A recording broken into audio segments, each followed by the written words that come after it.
রাষ্ট্র ক্ষমতায় আসিলের কথা বলতে পারতাম?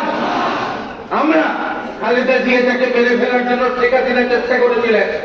খালেদা জিয়ার এই দুরবস্থার জন্য, খালেদা জিয়ার এই দুরবস্থার জন্য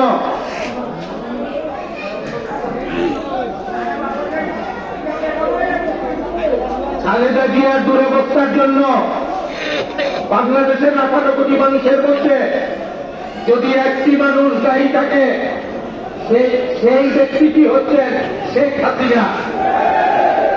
আমরা কথা বলতে পারতাম? তারেক রহমান সাহেব বলেছেন নির্ভীক মানুষকে নেতৃত্ব দিতে হবে।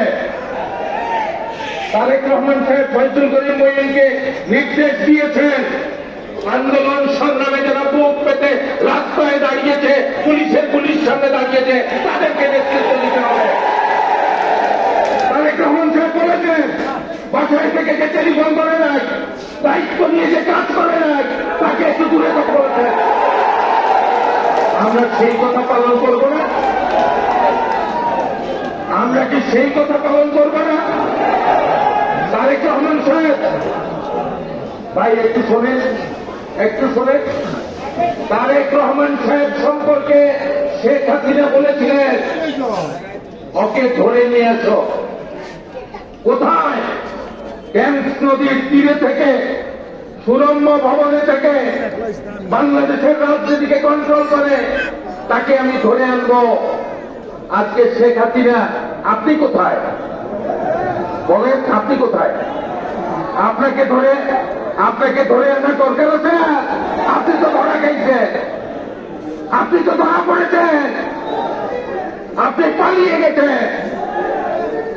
এখন আপনি কি করছেন? আপনি বলেন চুপ করে চলে আসবে, বলেন না? আপনি